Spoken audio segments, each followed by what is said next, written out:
Quiet on the set. Here we go. 5, 4, 3, 2, 1.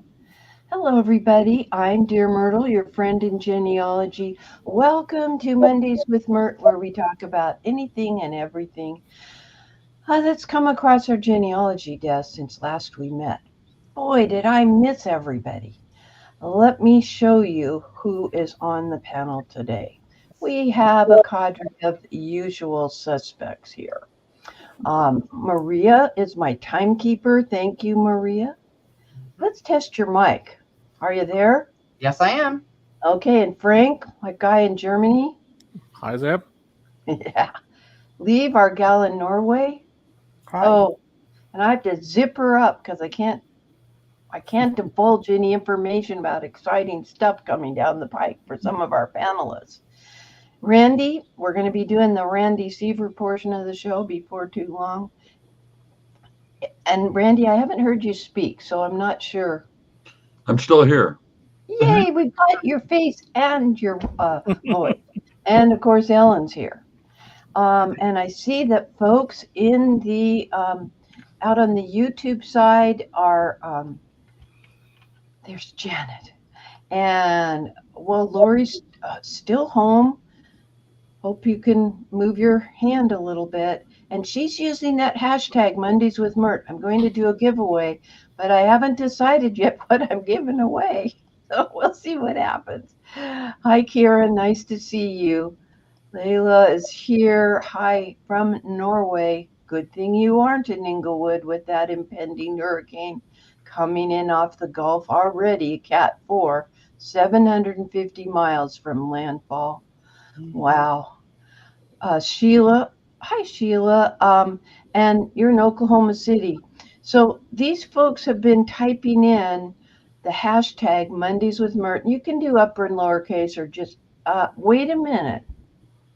Got to spell it M-Y-R-T, Karen. So send it in again with the correct spelling of Myrt. Doesn't matter about capital letters, but it does matter if the letters are in the right order. Okay, Betty Lou, who always helps with that kind of thing, has got it. So if you can copy and paste her, then it will work. Hi, Kathy. Good to see you. Okay, well, let's get going. I want to hear from the panelists. Did any of you take up with writing or composing a story with 2 words for the title, 1 sentence, and then just 5 sentences, as Crista Cowan had suggested we do at Roots Tech 2023? I'd also like to hear from the community. Hi, Maria. Okay. Did any of you do any writing? Well, I know Randy did. But I heard from from one of my friends here on the island that this makes telling one little anecdote about an ancestor much easier. Takes all the stress off, particularly when we don't worry about spelling and grammar. You can always go back and fix that. Just get the idea down real quickly and make things intriguing. Well, that's what we talked about. Spent a lot of time on it recently. Got some folks from Cincy today, and Bev is here from Victoria, just up the way. Starting to get cooler here in the Pacific Northwest. Okay. Frank, you just got back from a trip. I did. And so I would like to talk with you, and we'll have everyone else go in the wings. I'll do that for a little bit, since it's you I want to talk with. And tell me what surprised you about your trip. I have a clue or two, because I've seen your post, your little comment on Facebook about your trip. Where did you go? I was at the Migration Museum in Hamburg, which is called Ballenstadt. Ballenstadt was originally kind of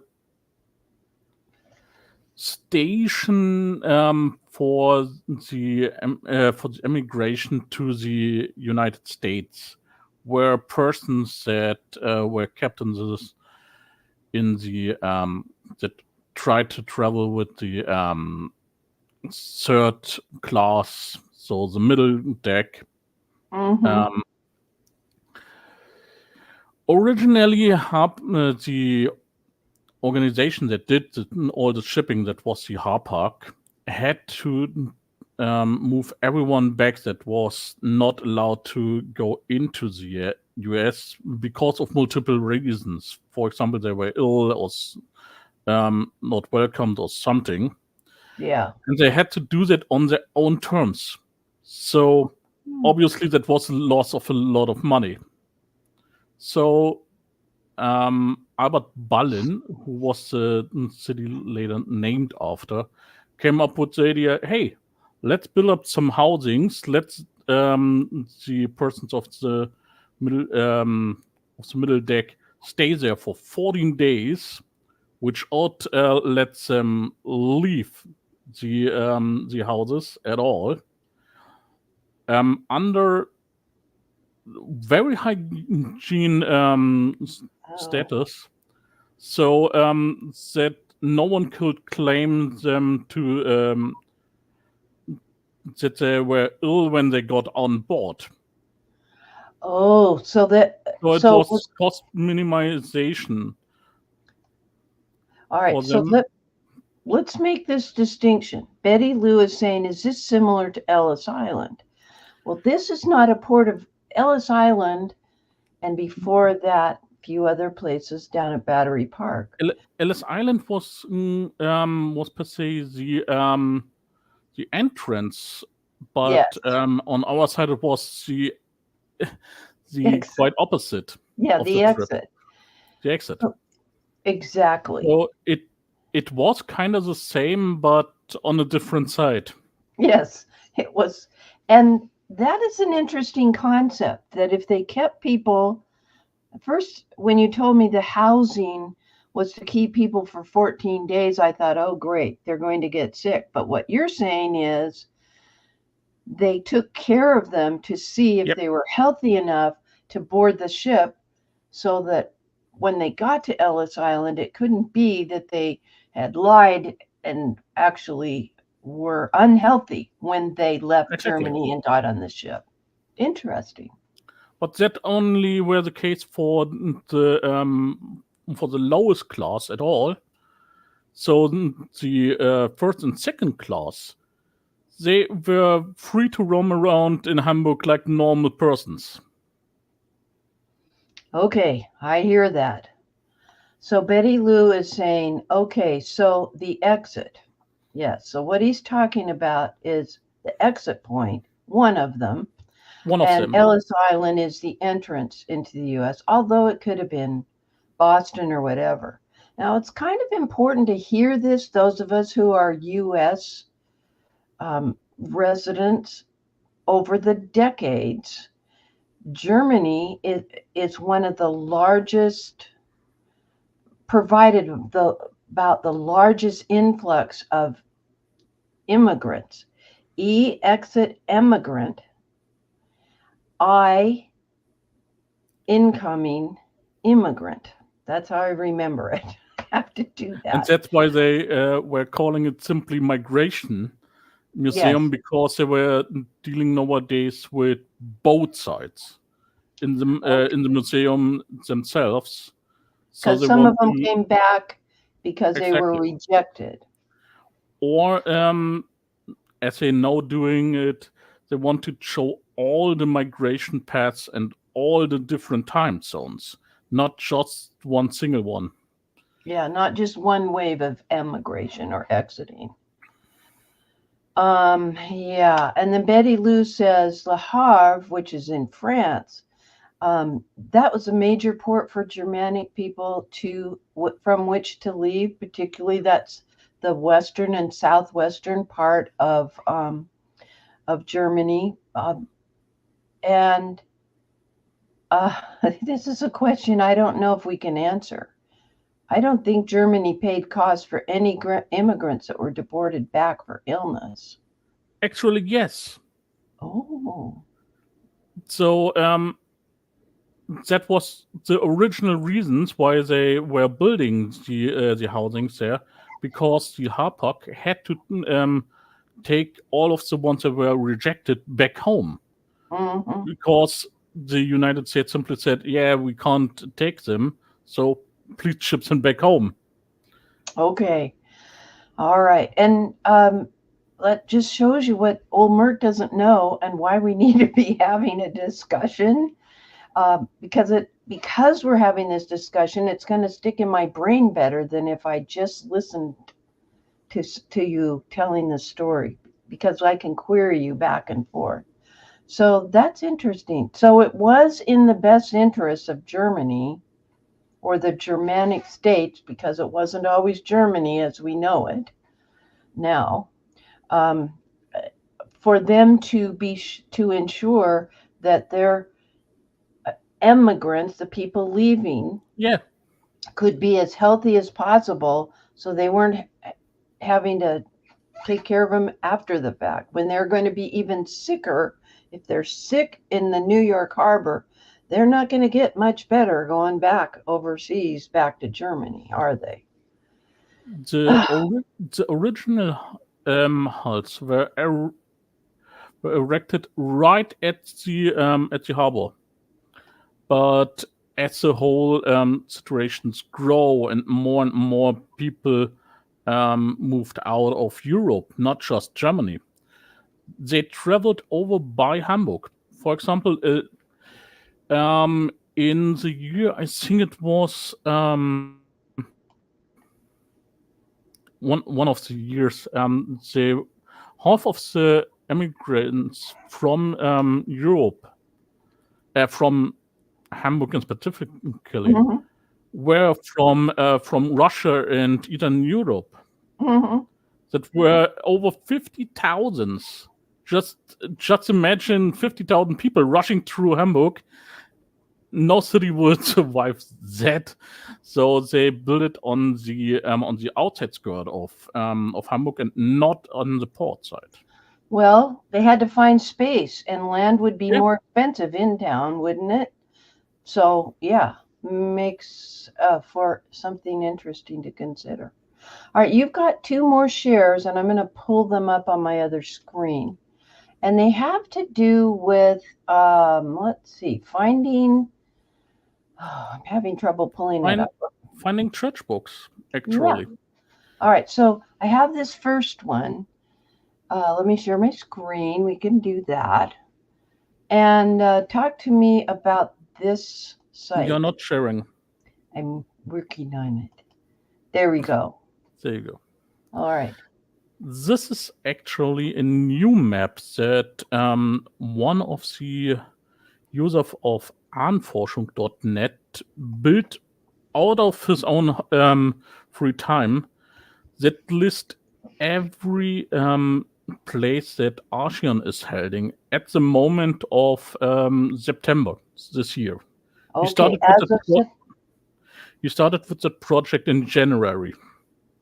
that was a major task. So Archeon, folks, Archion, is a huge repository of church records for these Germanic states. And they can be Catholic.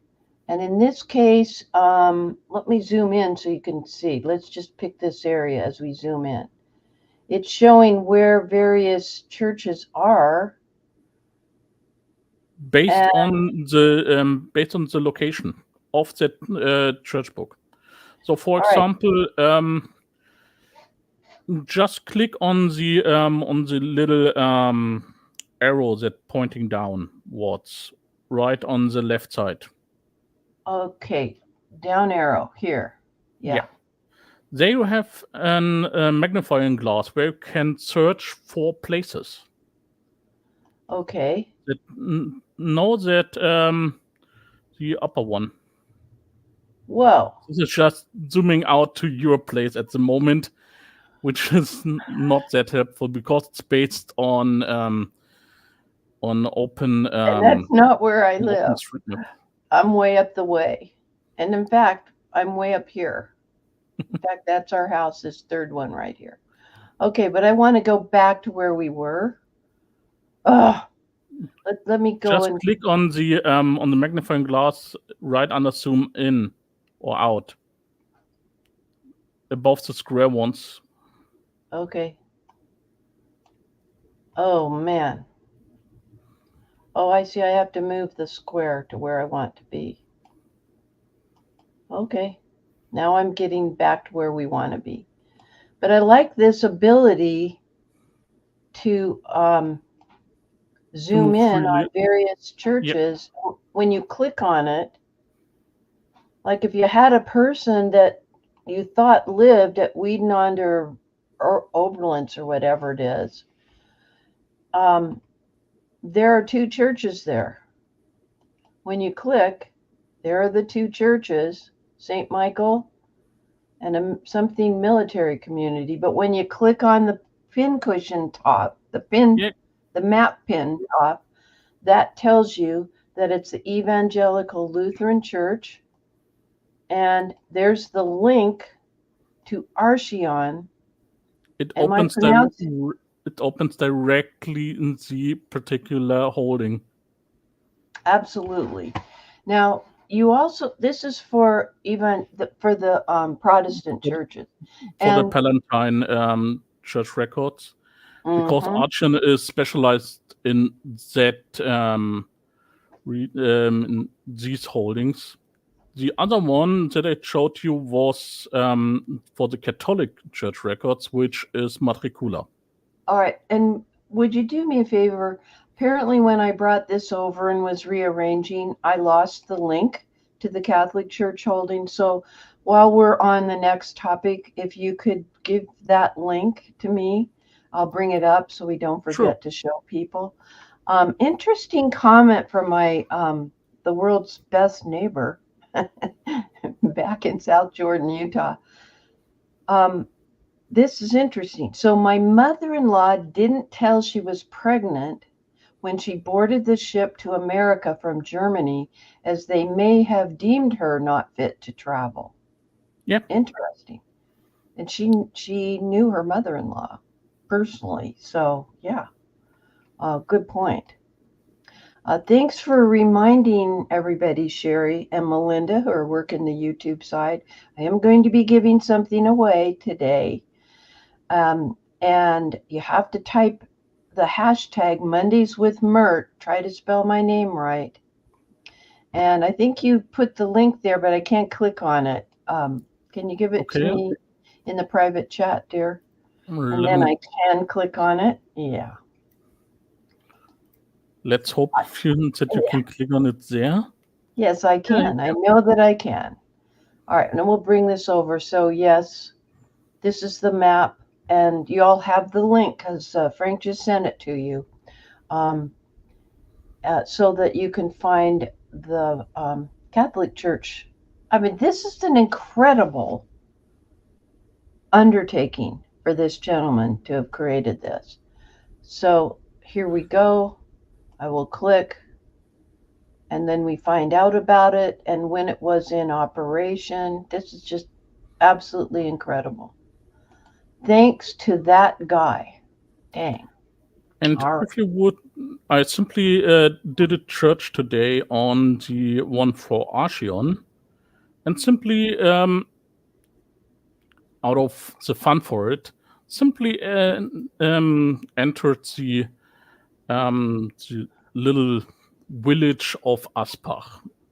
We both know that place. We do know that place. All right, let me find the one. Is that the first one you want me to look at? Yes. Yep. Okay. Okay, here we go. Let me pull it back up so everybody can see that. And where do you want me to type? Just share again. Let me share my screen. Okay.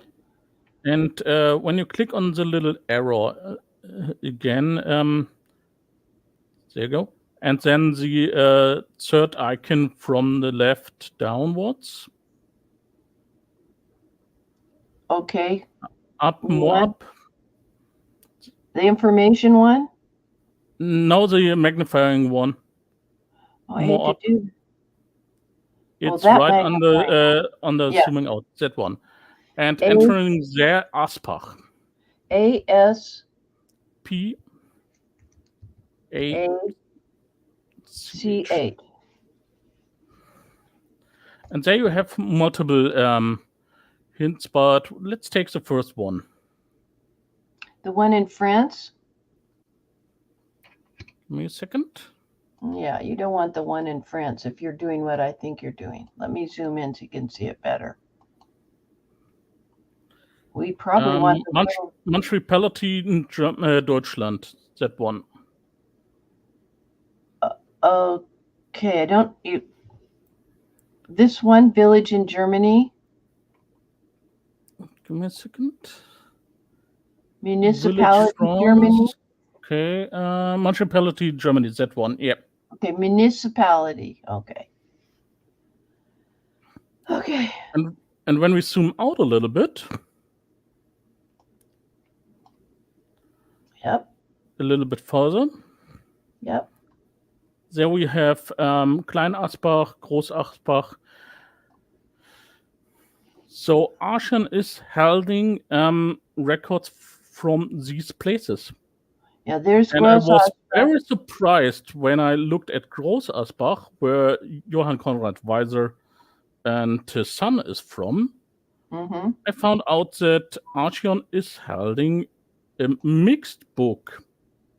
So marriage registers, the People's Register, and the Birth Register already from 1693 onwards. Okay, do you want me to tell you what I know? You can. Because the very beginning of that book, first of all, I've held this book in my hand when I visited there in 1995. They took me to the front row, the front pew in that church, pulled over a table about 3 feet by 3 feet square, brought out this huge, thick church book, and opened it up to the first page. And there were entries from the 1693, and my guy was born 1696. And I didn't speak German, and the person from the office didn't speak English. But I looked at the beginning pages and I took pictures of them with my 35 millimeter camera with real film in it, because we didn't have digital cameras in 1995. And I noticed that the handwriting in the first few pages was exactly the same. Cheryl, should I click on this and see it?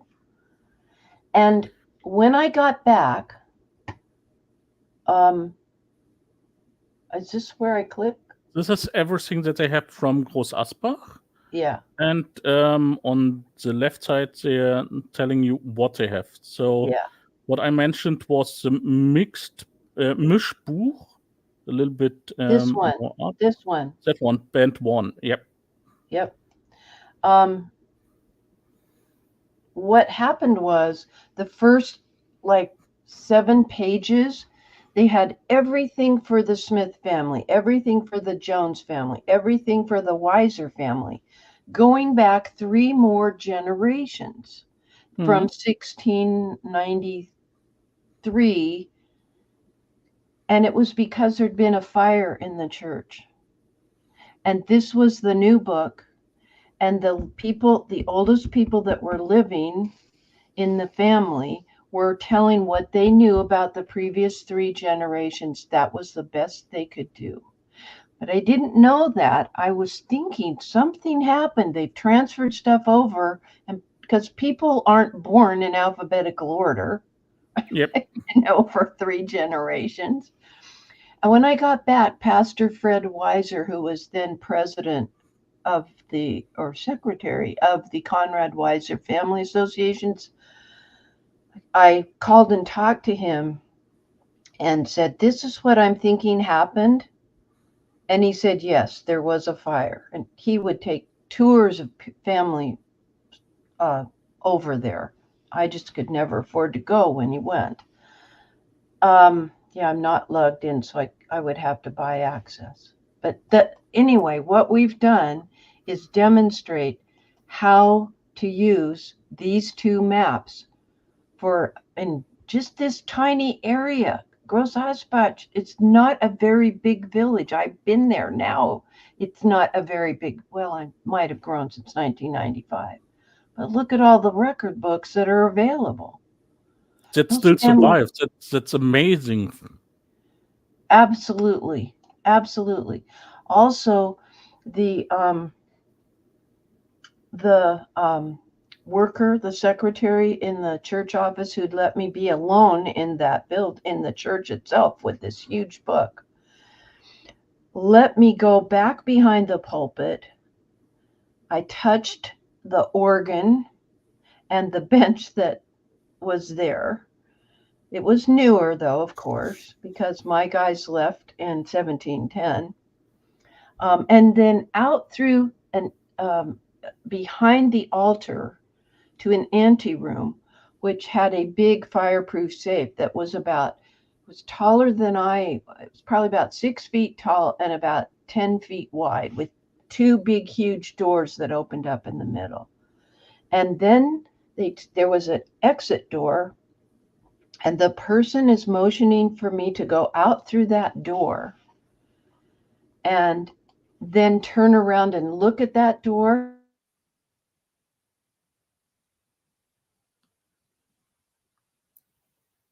I think she dropped out a little bit. Let's hope that Myrt will come back. Okay, what did you hear last?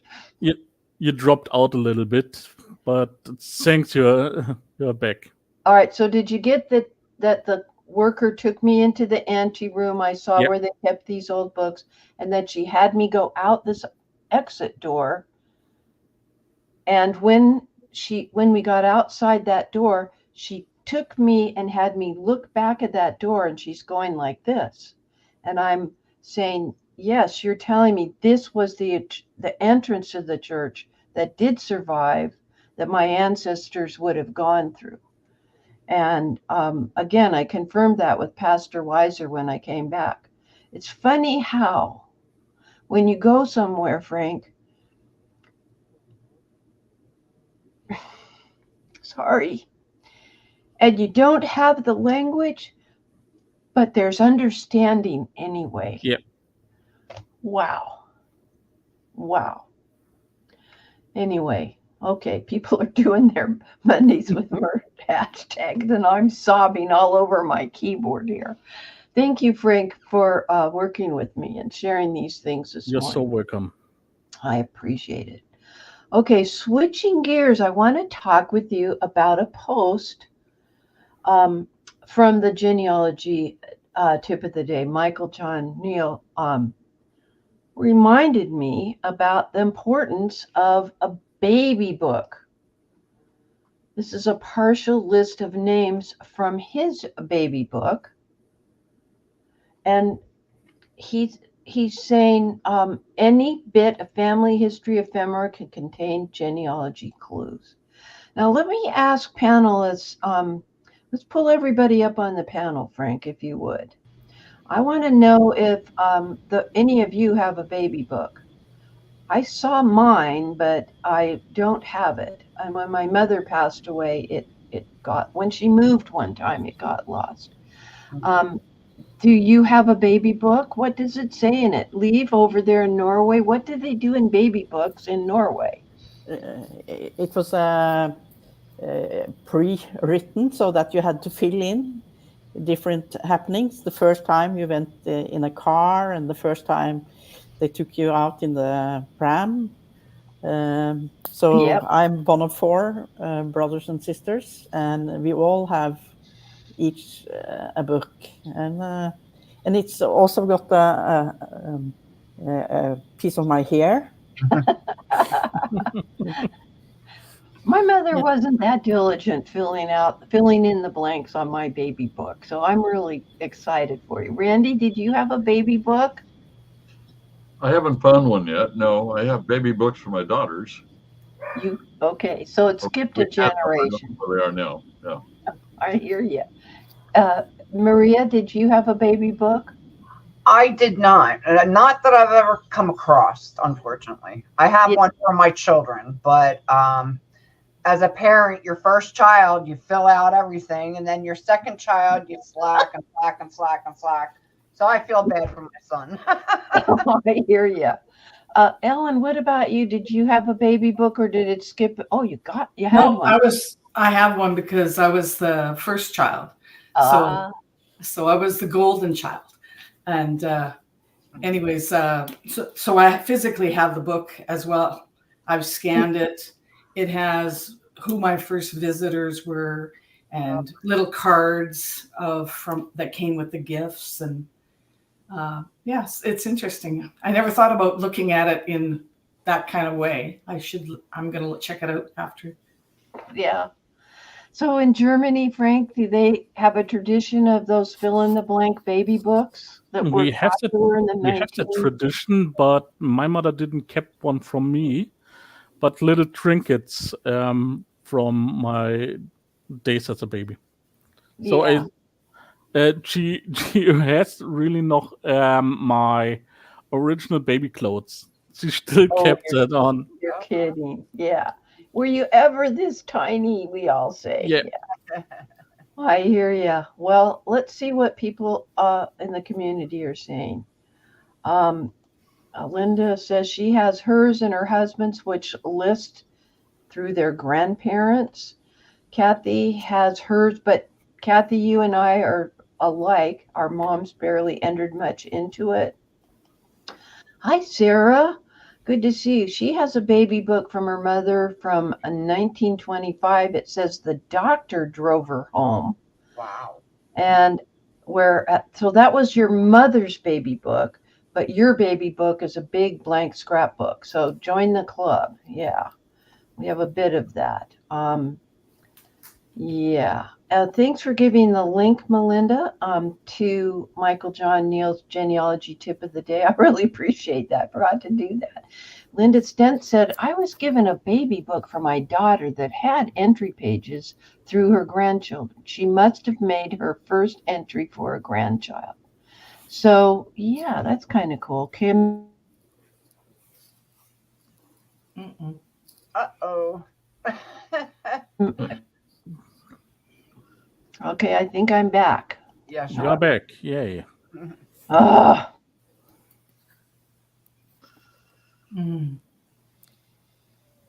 And gone again. Okay, so I notice this happens when we have all of us on the panel. Even though this is cloud-based, it shouldn't be doing that. So let's just confine ourselves to one or two people on the panel. Yeah, I'll drop down. Okay, and Frank, if you would drop down, even though you're my co-host for today. No problem with that. Okay, and we're going to speak with Leave next. Let me get through these baby book things because I think it's really interesting. Okay, Bev says, my mother didn't fill in all pages in.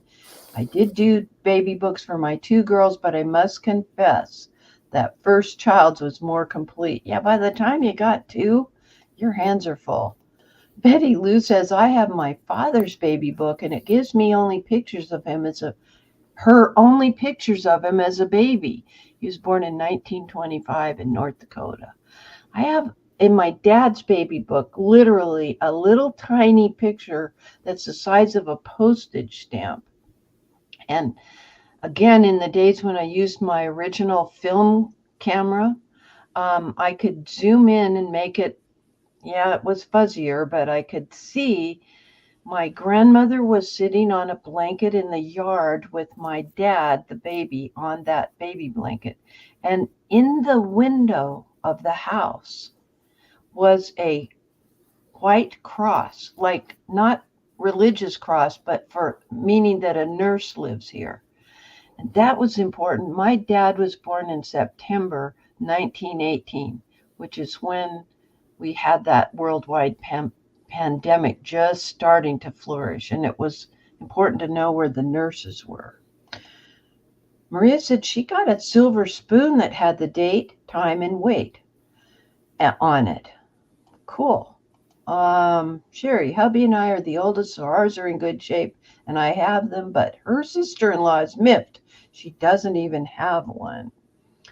Bobby says she has a baby book. It has a family tree in the front and the list of people who gave presents and the presents they gave, among other things.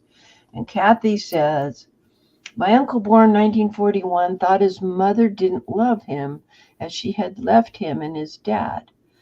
A stranger in California came across it. I'm thinking it's his baby book because it was an uncommon name. She traced down on Facebook a relative in 2018. Wow. Thank heavens for uncommon names like Snicklefritz. Wow. Okay, we're going to switch gears and talk with Lee for a little bit, our gal in Norway. We've got two major topics to discuss. One of them is about some books that happen to be a series in Norway about people born before 1900 or something. Explain that to me and I'll pull up your website. Yeah. It's memories. People born before 1900 have been asked, or in previous time, to write their stories, and it was a competition. And so the first book is the best memories, and then they are sorted by county. And I'm so lucky that my grandmother's brother, he has written a story about his early life.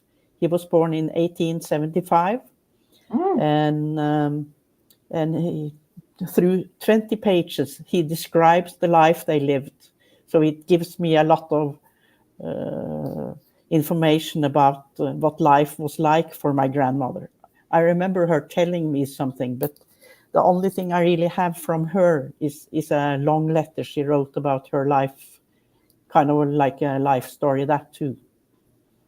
You know, this is so precious. I mean, when I look at my grandchildren, they're used to microwaves that we never grew up with, remote controls for TVs, cell phone, and you can just contact anybody at any time from any place, basically. Yeah, wow. And this is the guy that you were referring to. So I remember him. In this particular part of the family, we had the family gatherings. So the first time we were 109 people of this family meeting in this area. So I remember him, and I remember some of the other older people, and I remember it very fondly. That is such a cool thing. So here's the couple that he talks about in that 20 pages. Yes. Look at that. So that's my great grandfather, and he was a cobbler, but he did many other things in life too. And this is my great grandmother, and she must have been a very, very strong woman. So in addition to doing the farm work at her own farm, she had to do compulsory work at the farm they rented at. So she took her two twins, another kid, and she took the goat, and she walked over there. I don't know why she took the goat with her, but she was going to work there for the day. I would take them. They're precious commodity. Yeah. But yeah, I don't know if it's easier to herd toddler babies or goats, but anyway, golly. Well, so this is a series of books And you're lucky that yours got printed. Yeah. And then the other recollection you have is the letter that's handwritten. Yes. So those of us who have, like Mr. Myrt, who have Norwegian ancestry, might run across these things and recognize the names and dates, but can't read either the German handwriting or the German type script. Why am I saying German? I meant Norwegian. That are printed in the book. No. And that's the second part of what we want to talk about today. You posed a question, and while you explain what the question was you asked me to do, I will pull up a few websites, okay? You needed help, didn't you? Yeah. Doing artificial intelligence. Okay. Yeah. So I'm going to pull these over, and let me try to close a lot of these websites. That will increase my bandwidth. One thing must be said about text. The text is written in 1965, and we have a lot of dialects in Norway. So they've used words, dialect words, and it's not my original dialect. So some of it I have trouble understanding. All right. I totally get this. So let me talk with you about what I did. Okay. Remember this spring, well, this past year, I've taken 2 extensive courses on AI research. The first one was supposed to only be once a week for 6 weeks, and it ended up being 9 weeks, twice a week, with Dana Stewart Leeds, one of the gals you were talking to me about in the green room. And what emerged was she had an outline for the class, and she had handouts for each session of those 6-week, once a week things.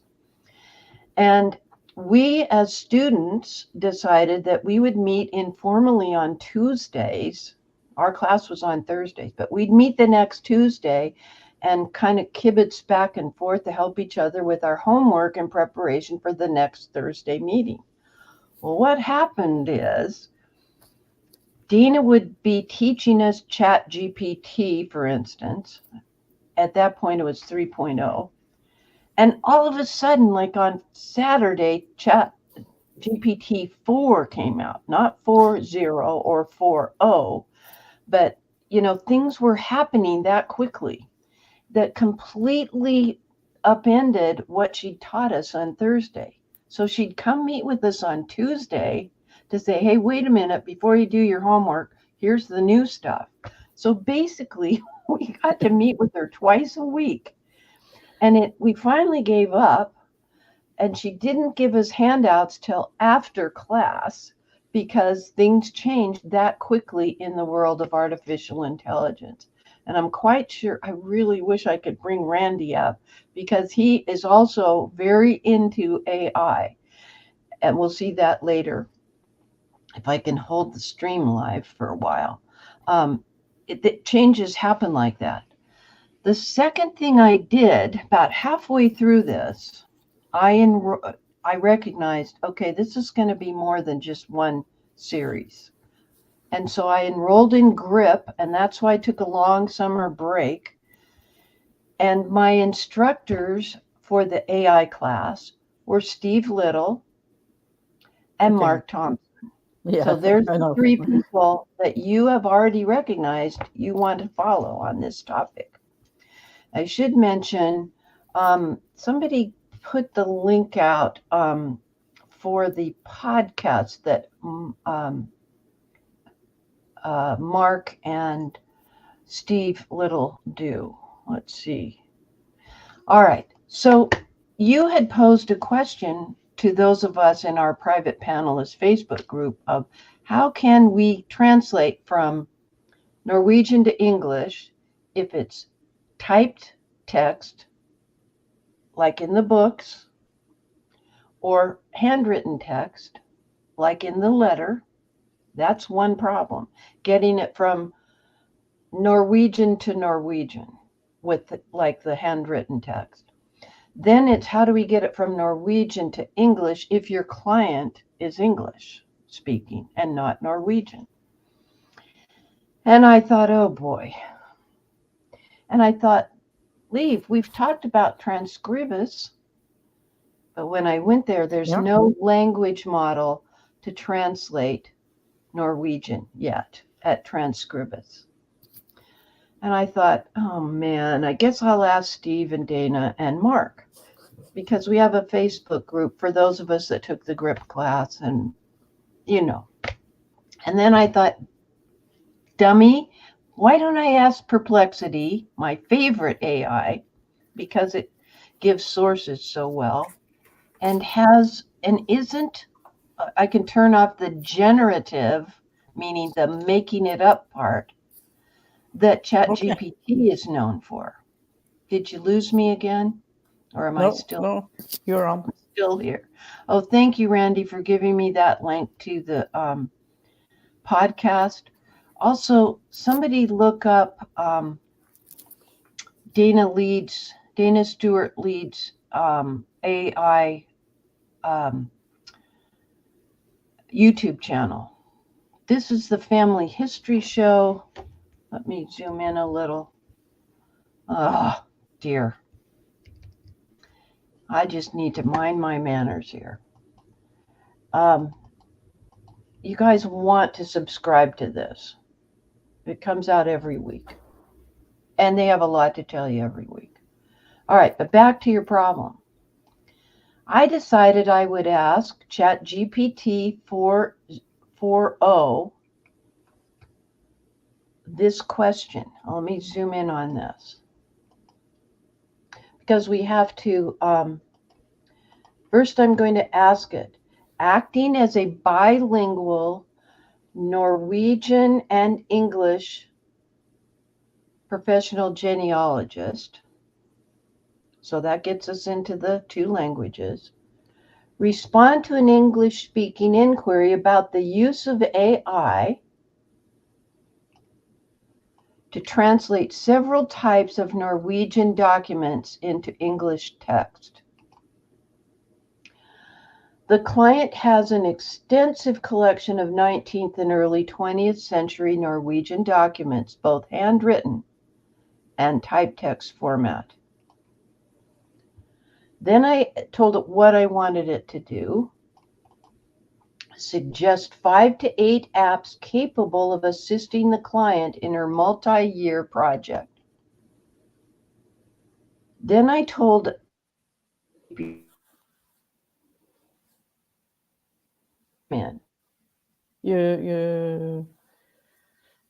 didn't hear the last sentence. Okay. Did you get the 5 to 8 apps that it might suggest? Yeah. Okay. Yes. Okay. Then present the information in a 4-part report. First, an introduction to the request. Second, 5 to 8 most popular apps in a bulleted list. Third, add more detailed descriptions in narrative format. And 4, provide a conclusion. And then I asked it to consider current statistics for the number of users and estimated accuracy. Everything I could read just doing a Google search told me that Google search or Google Translate had about a 60% accuracy rate. And a lot of it had to do, with the nuances of older phraseology or colloquialisms, like you were referring to, the little subtle differences of how language was used in the 1800s, for instance. Then, because it was ChatGPT, I said, check your work for accuracy, provide citations for your assertions, and I always say thank you. Okay, and I gave the same thing to Perplexity. So let's get the list. These are the ones that Chat GPT 4.0, that's not a 0, suggested, and the reasoning for it. Okay? But there are no citations. There's Google Translate. They say the accuracy is 85 to 90%. And that's your experience, is it not?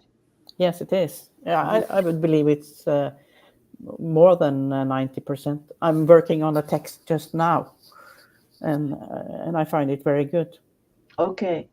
So DeepL is DeepL is known for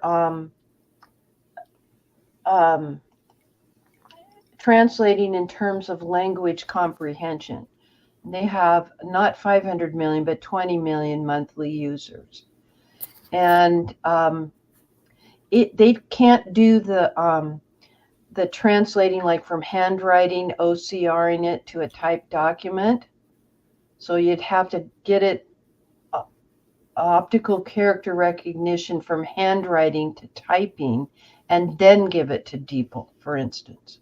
Okay. And then it explains other particular things. Again, here's another one. Doesn't offer direct translation capabilities. Yeah.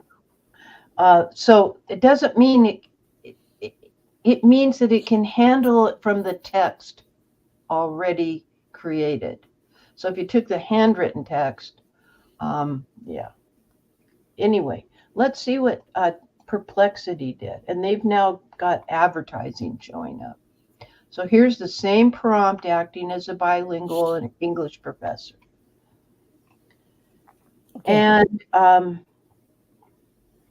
so here, and then these are some of the things that it was thinking of during the Pro search. Both of these accounts, I used the Pro version since I signed up for the Pro version because of my classes. The presentation is very neat.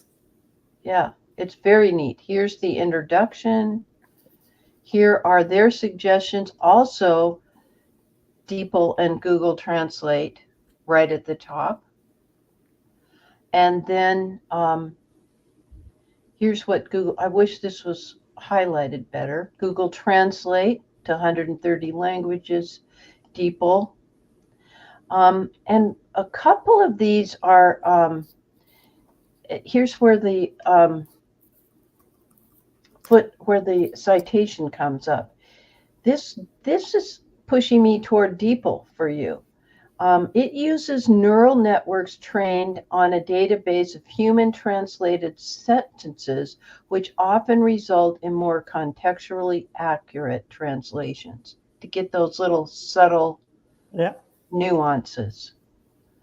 And anyway, I will send you these two reports. Yeah, thank you. So that it may be helpful to you. But wasn't it silly that I Googled first? and I should not have. I should have gone ahead and just actually used what I've learned this year. It would be interesting. I would always do at least 2 searches with 2 independent,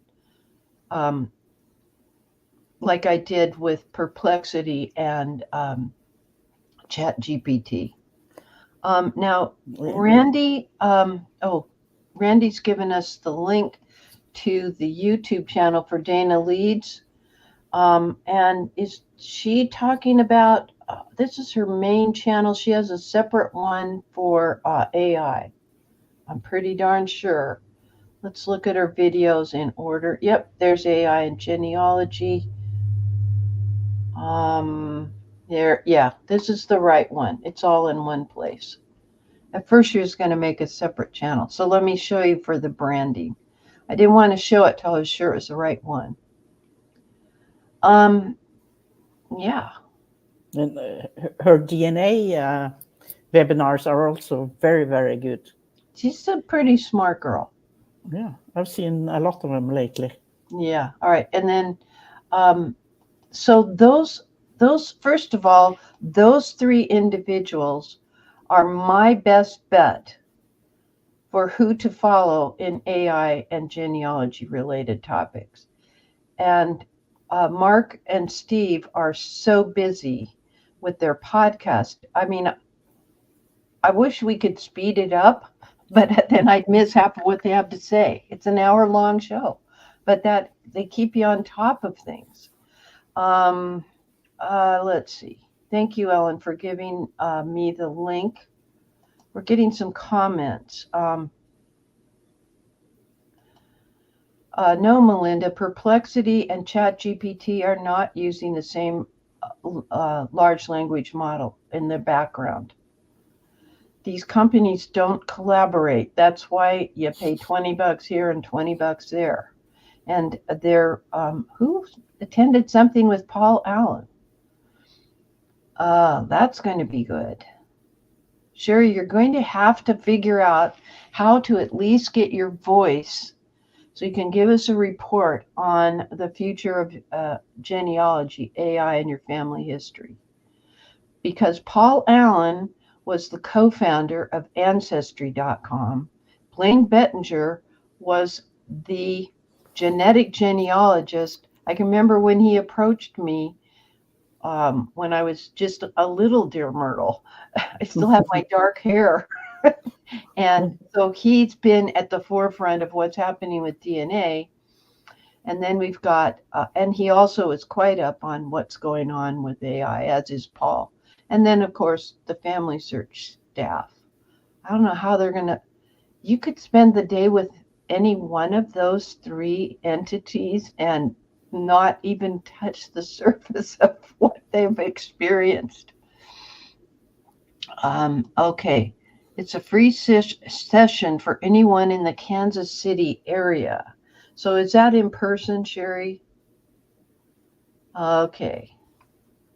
Now, one thing I like to tell you, Dr. Shelley Murphy, who's part of Gen Friends with Cheryl Hudson Passy, she's a regular there. And Dr. Shelley's a cousin. We triangulate with cousin Russ on our Virginia ancestry. She's still one of our contributing panelists. She doesn't get to come very frequently, but she said she has had to continue to remind ChatGPT, and we all must do this, ask AI to review their work, even if it's in a subsequent communication after you get what looks like a great report. Ask it to review that report for accuracy. And she says ChatGPT has had to apologize to her. It literally apologizes to you for, I made this mistake or I made this assumption. I've seen that. Okay, Sherry gave us the details right there, and y'all have that link.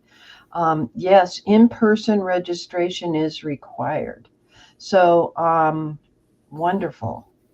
Okay, and Monique said she took an NGS class with Nicole Dyer earlier this year on AI, and it was great.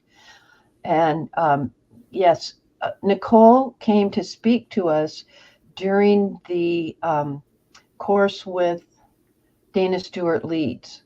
And Nicole spent a lot of time talking to us about how to construct proof arguments. And when we do, we're dealing with just one question, not the entire biography of that ancestor. And Nicole and her mom are fantastic. Nicole is very good at explaining to us.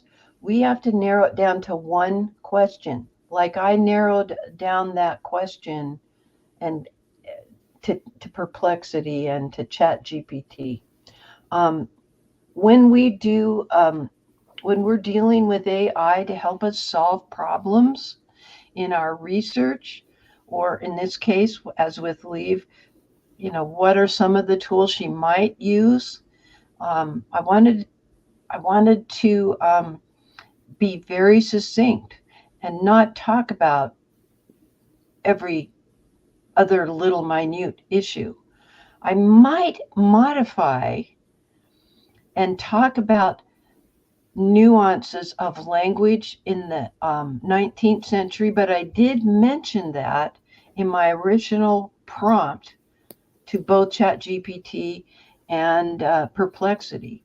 But if I wanted to zero in on that more, I might just say I'd like to zero in more on language models or large language models technology that can deal with, 17th and 18th century Norwegian records, subtleties of language. It would take me a minute to figure out more than a minute, figure out how to say that well. Yeah, research like a pro. I just assumed RLP, research like a pro.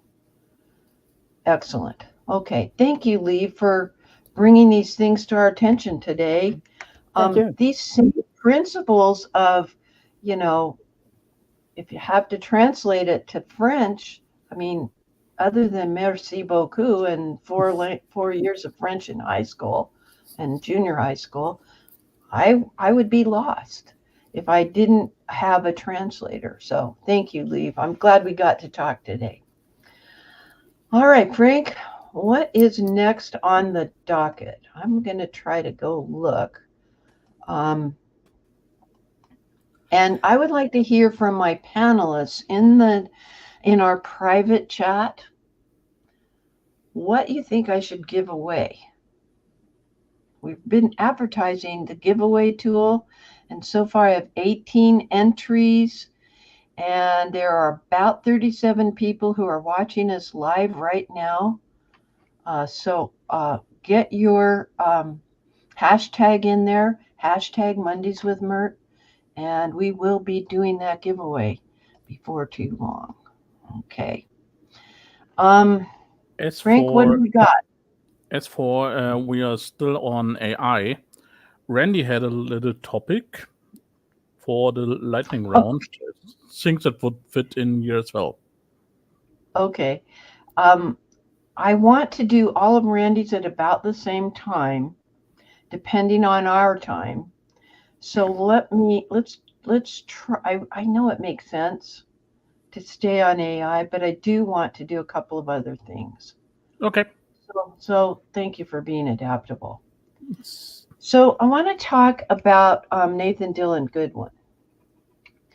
And he's my favorite. Oh, why is it pulling up Vistaprint? All right. His newest book is out. And let me pull it up on Amazon. And why is it giving me all this? I have logged into Amazon lately. NCUHJ. I'm still here, guys. And let's say that book is awesome. Okay, I found it. Yeah, it simply is. I couldn't lay that book aside. I had to do it in one sitting. All right. I have died because I'm one of the early readers, the proofreaders, which is funny because I do a lot of typos. It's just part of my nature. Nathan Godwin is an author. His latest book is The Hollywood Strangler. It's got 2 stories weaving in and out. Okay. One of them is the actual Hollywood Strangler, who's the murderer. And it's being solved by a group of researchers that theoretically live in and work in Salt Lake City. And Nathan did tell me that the home of Madison, who's the lady that heads up that Venator research group, the home she lives in the books about her group was based on my home, Mr. Myrt's and my home in South Jordan, and some of y'all have been there. Except suddenly we have another floor. There's an upstairs. So I've often thought that upstairs would be beneficial in that home. But the other thing is what is happening to Morton. And we can't give away the story, but what did you like about it that kept you so captivated, Frank? He does have cliffhangers at the end of every chapter. Let's give him that. For this particular book, the whole story per se was very interesting, and also the research, because Nathan's book will simply take you along on the whole research process, and he doesn't shorten it down like some of the other authors do, simply jumping to conclusion. And you really stay on track the whole time, and you didn't get to slight hint who was the perpetrator and so on. It's so much keeping you on it. You feel like one of the detectives simply want to ask Madison, come on, tell me, who was it? Yeah, I know. Exactly. So that's what Nathan has been known for. He is a genealogy researcher.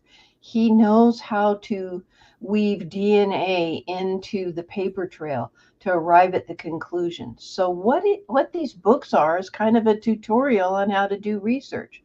So when I say that Madison is in charge of an investigative genetic genealogy firm in Salt Lake, theoretically, they meet every afternoon at 4 as a team. They divide up the work in the morning, and then at 4 they all check in as to what they learned and what documents they looked at and what database they went to, and if they have to, in other books, if they have to call somebody else to pull a file for them because it's in a distant location, they do it.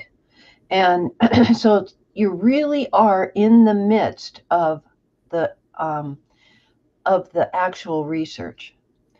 Then you have to deal with Morton and the fact that he ends up on a DNA panel at Roots Check in Salt Lake. Is this the right book? I don't know. With his ex-wife, and whom he hadn't seen since the divorce. Yeah. So there, you've got the personal life of the lead character, etc. Gets very challenging. And all of the background stories, even the ones with Madison, is connected to the ones with Merton. So read both. Yep. This does work, though, as a standalone, if you haven't read all the other books. Most of us who follow Nathan Godwin have read every book, and we try not to text him or email him too frequently because we want him to keep writing the next book. That's all there is to it. All right. I think that everyone on my panel has been writing little private chats here in StreamYard. That's a service I use to do this Mondays with Myrt production and get it over there to YouTube. And they're all thinking that we should give away this book. Now, right now, the book has been released in Kindle format. Also, if someone would share the other links, it's available on Kobo and Nook and in hardback.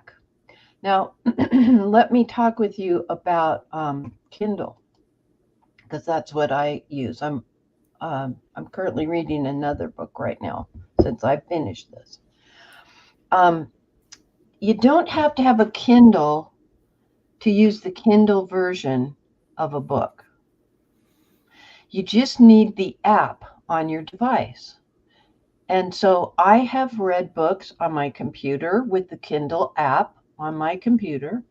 I don't really like to read books on my phone, but I can just zoom in a little bit. using the Kindle app. And the same thing with my iPad. I actually have a Kindle, and I bought it for Mr. Myrt when he was going through all of his chemo and radiation, thinking, I mean, you can read magazines on a Kindle, etc. You just have to have the Kindle version of the book or the magazine, etc. Let's do a giveaway. Now, I do not know if you can, here we are. Have I shared my screen? Let me do that. Let me see, I've got 20 people registered. So if you're interested in this book as a giveaway, be sure to sign up. Yeah, we've got 33 of you now. So come on, let's have a couple more people, and then I'll, yeah. All I have to do is click the draw button. Okay, I don't have any more takers at the moment. So I'm going to go ahead and click the draw button, and let's see who it is.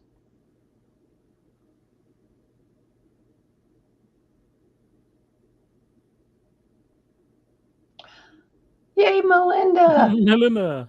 Okay, Melinda, I know your contact information. She's won that book, The Hollywood Strangler, the latest from Nathan Godwin. And I will be doing another giveaway, this time of a genealogy title. And panelists, you can decide if it's an Elizabeth Shawn Mills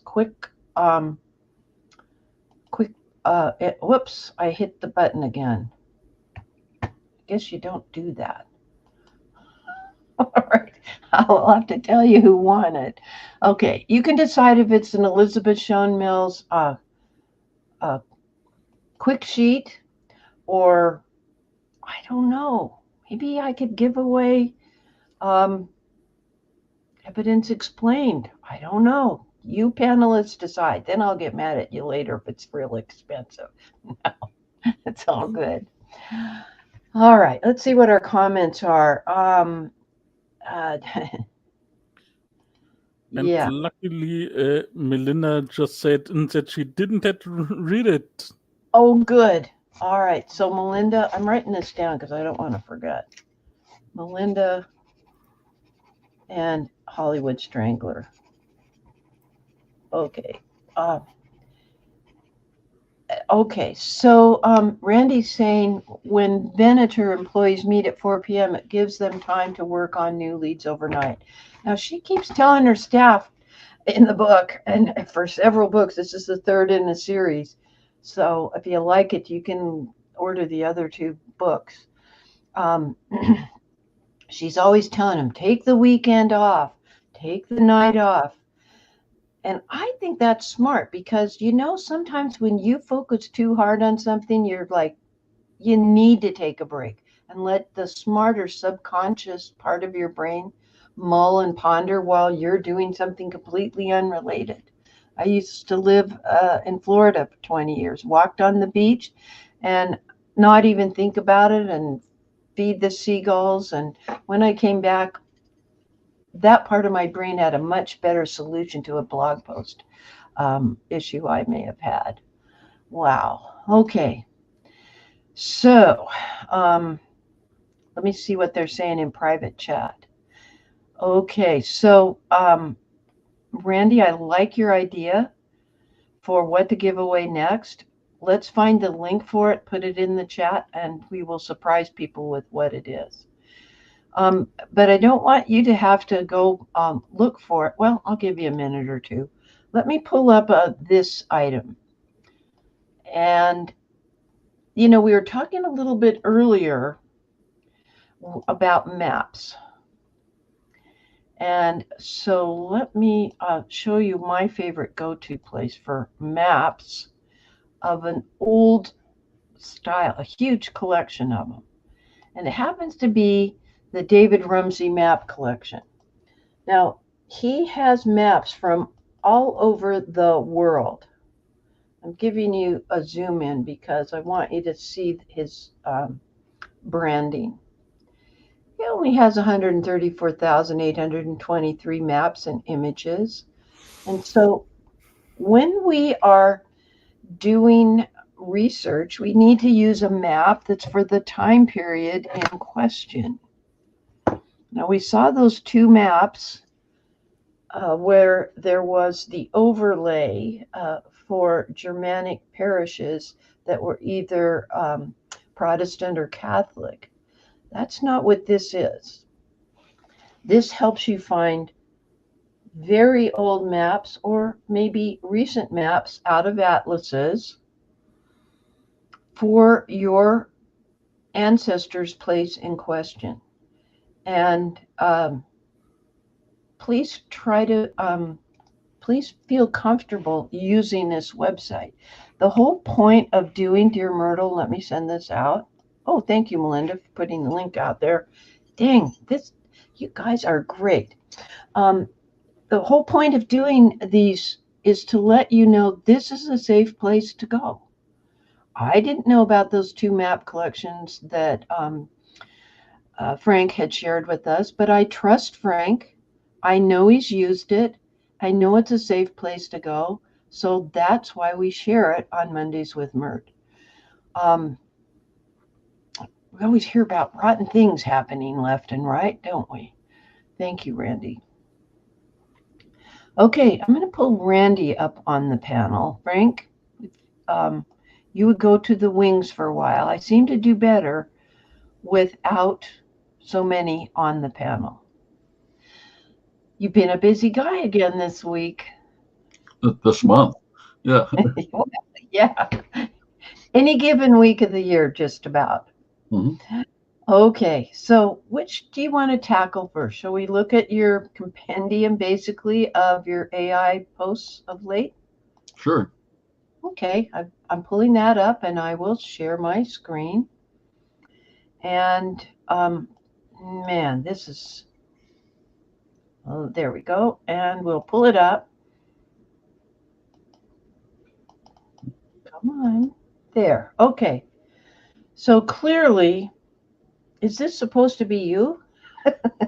Is this you? I can dream with hair. Yeah.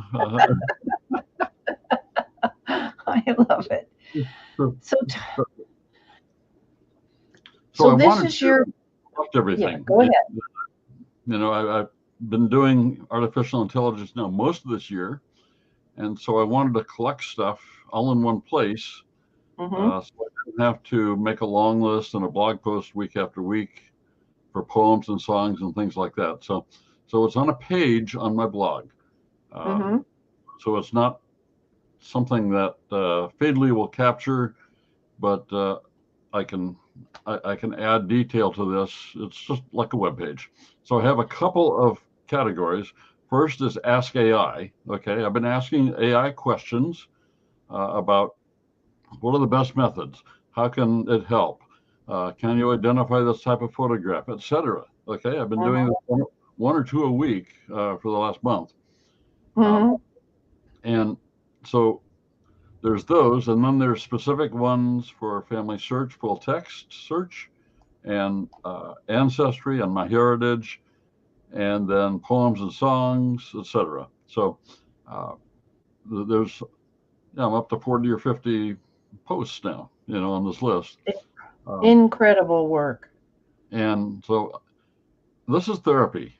I love doing it because it's smarter than I am. I'm just an engineer. I'm not a poet. I'm not really an author. I'm not that creative. But AI can make images for me, and it can make it can answer a question coherently. Mm-hmm. And so I'm trying to do that. I have one coming out tomorrow, another one that I'll add to the list. So that's the compendium. Excellent. Well, which one do you want to talk about next? Well, how about you wanted to talk about the Steve Little one, the Steve Little prompt that's in your. Okay, yes, let's do that. I'm pulling it up. And then I wrote a blog post about it, and that's in the your spreadsheet also. So Steve Little last month asked he explained the OpenAI ChatGPT Strawberry, which I think is probably Chat GPT 5, but I don't know, Mm-hmm. or for something else. Gave Chat a prompt, explain in some detail the genealogical proof standard, and now, okay, now I can't read it. Oh, I'm sorry. Okay, I was no problem. so let's scroll just down, scroll down there. yes, let's just give the Yeah. explain to people, this is the Steve or Stephen Little. This is a private group, Genealogy and Artificial Intelligence, and every Friday he does a prompt sample like this, like I showed people the elements of the prompt I used.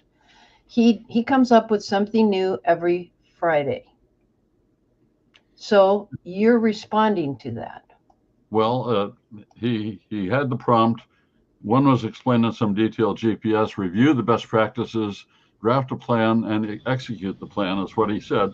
But based on the question, who is the grandmother of George W. Bush? Mm-hmm. Okay. So I thought, well, let me see what happens when I try something else. He did Chat. Let me see what happens when I try one of the other ones. And Mm-hmm. so I did it for myself.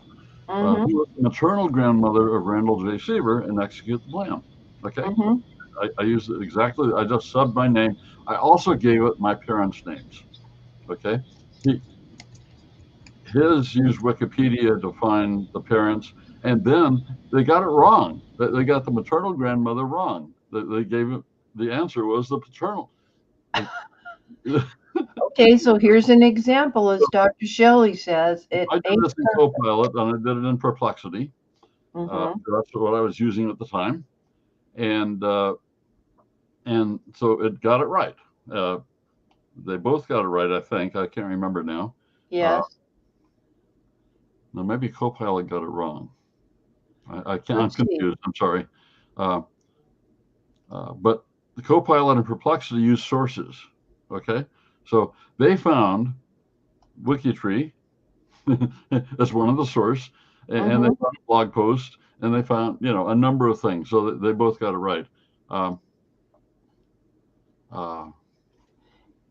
And you know why this is important? Execute the plan is what the problem was with Copilot.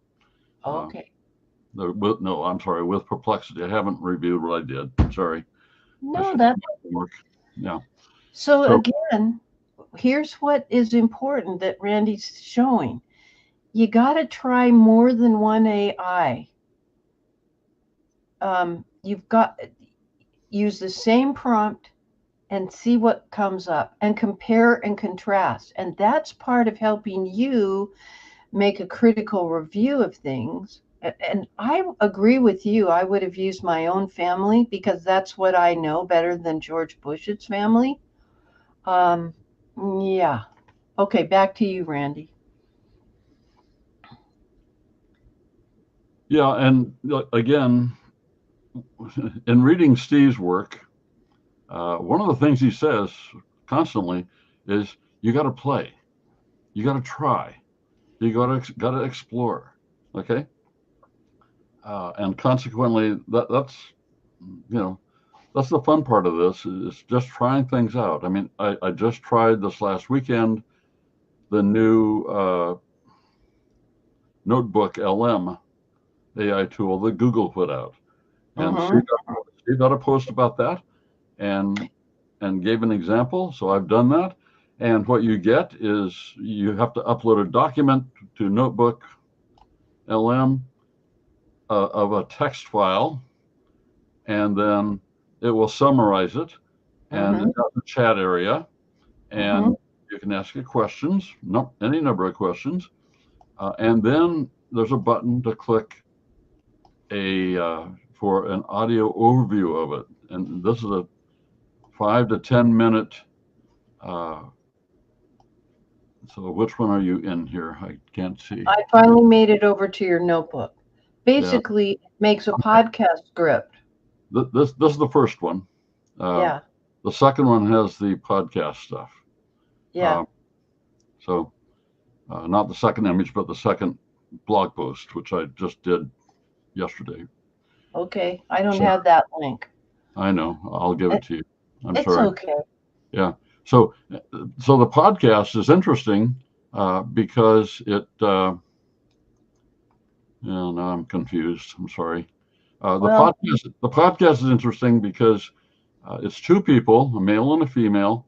They're mhm, not me or anybody else, and they talk about this document.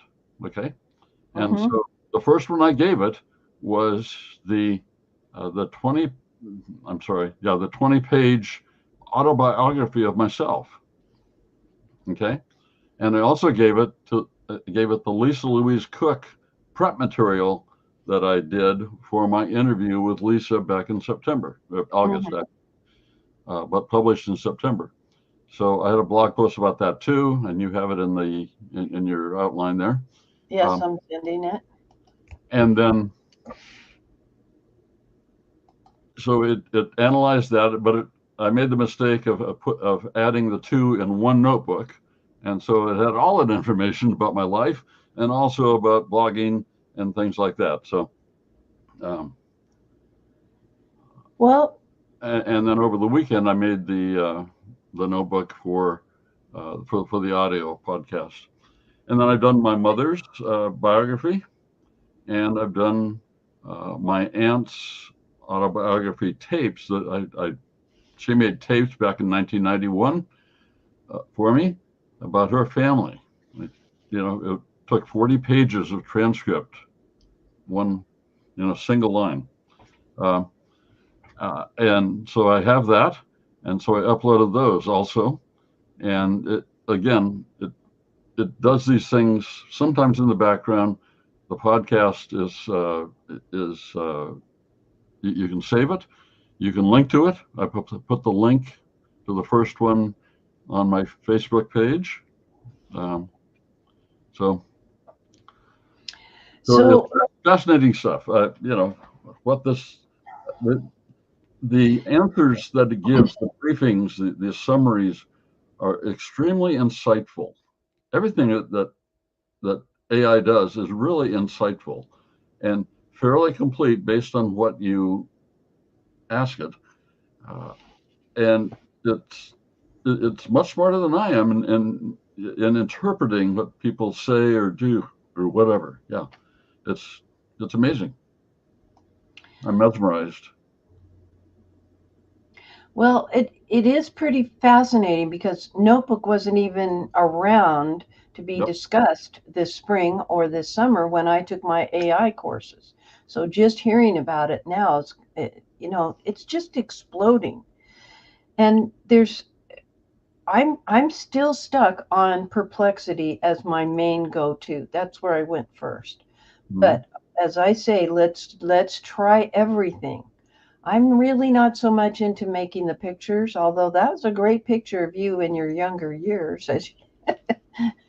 It was pretty fun.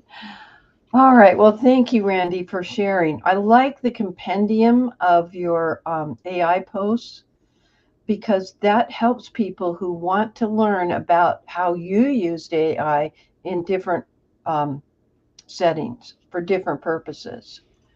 Okay, and if you could give me that in the private chat, then I can click on it. Okay, so let me pull up what the panel suggested I give away for the second giveaway today.